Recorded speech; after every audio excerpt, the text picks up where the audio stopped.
Doing good, thanks. So I was supposed to do progress pics in this video. Not quite where I want to be in terms of my fat percentage.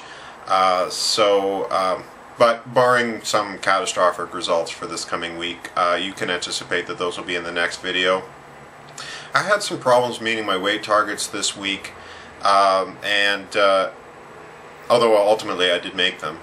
I think that's as a result of the 200 gram protein minimum that I had put in as a tryout.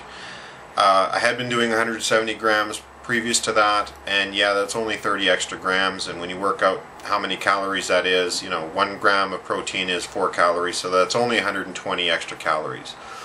But I'm not the kind of guy that eats a lot of plain skinless chicken breast and tuna out of the can and that sort of thing.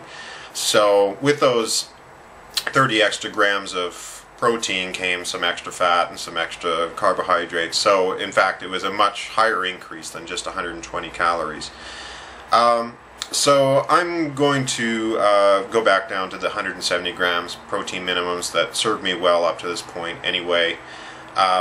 So yeah, that ends that experiment, and actually I'm going to be starting another one.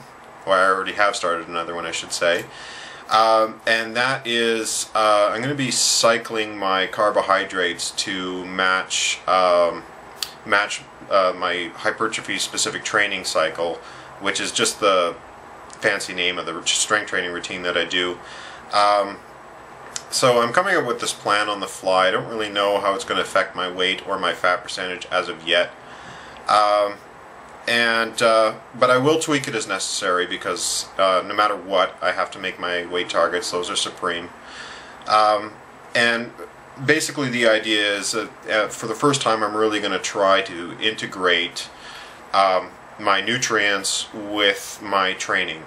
And basically the idea is that as the weights that I lift go up, my carbohydrate intake goes up.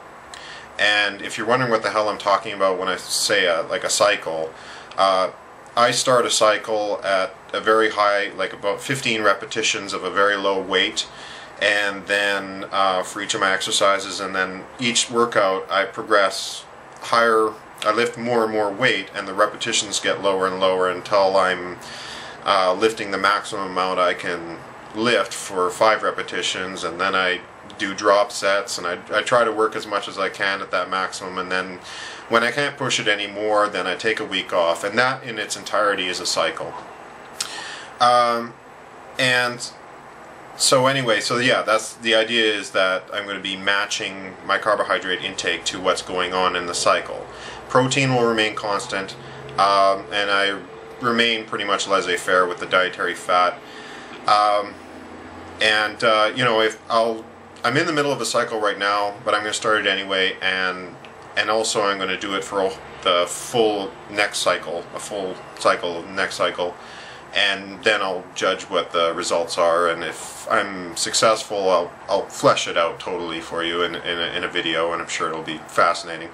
But anyway, I always had a rule with my plan that I wouldn't limit limit to a certain number of points or calories or grams or anything like that, and I'm definitely breaking that rule.